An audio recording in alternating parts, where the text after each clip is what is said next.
Good evening, everybody. I'm Shafnaz. Today, I'll be guiding you through the focus area of fundamental movement skills in our physical education curriculum.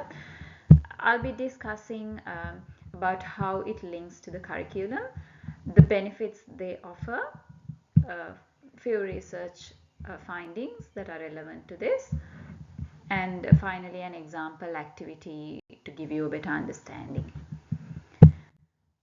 All right, let's take a look at how our focus on fundamental movement skills link to the Victorian curriculum. We're diving into the main strand of movement and physical activity, which breaks down into three important areas: moving the body, understanding movement, and learning through movement.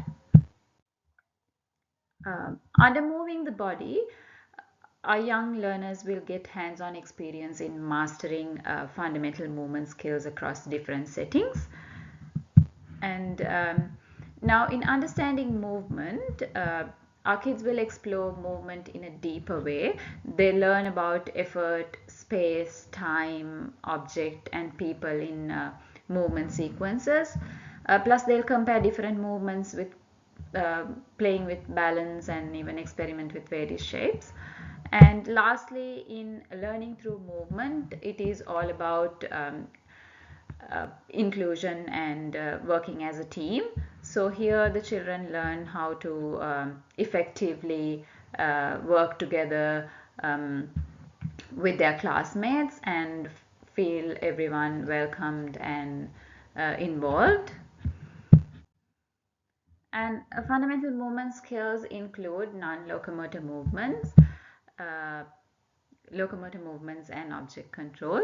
So non-locomotor movements are when your body remains in the same place but it moves around the axis of the body, and locomotor movements are the movements of running, jumping, hopping, skipping, and all that. And lastly, object control is catching, throwing, kicking, and so on.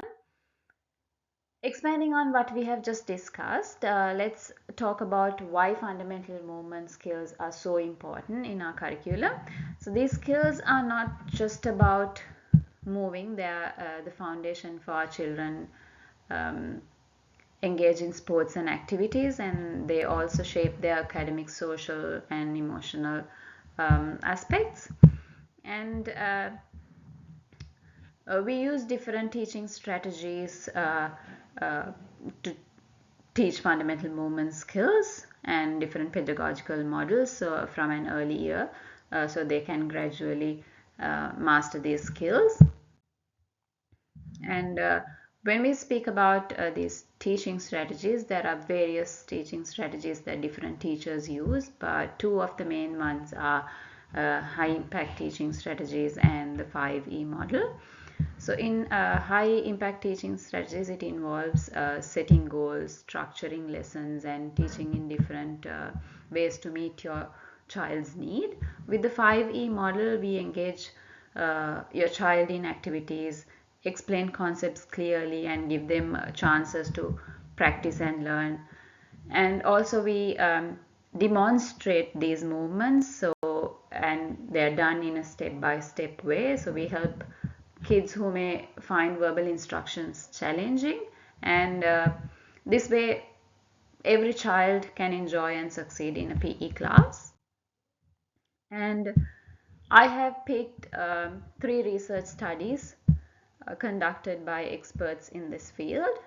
First up, we have a study that has confirmed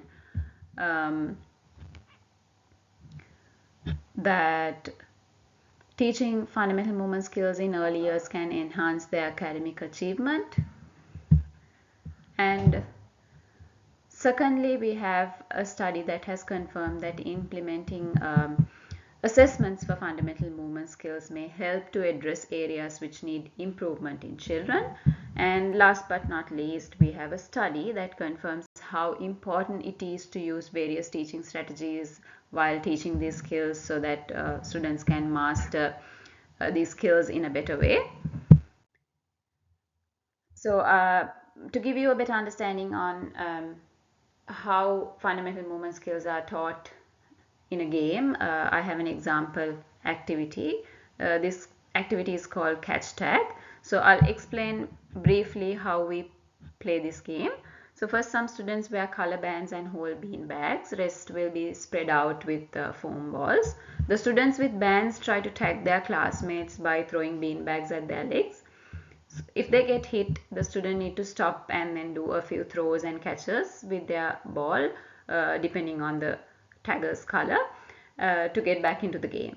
So while playing the game, we will be also looking for indicators of students' achievement. So here we look into how they participate, run, dodge, throw and catch, all these skills. And we also look into the strategical thinking of how they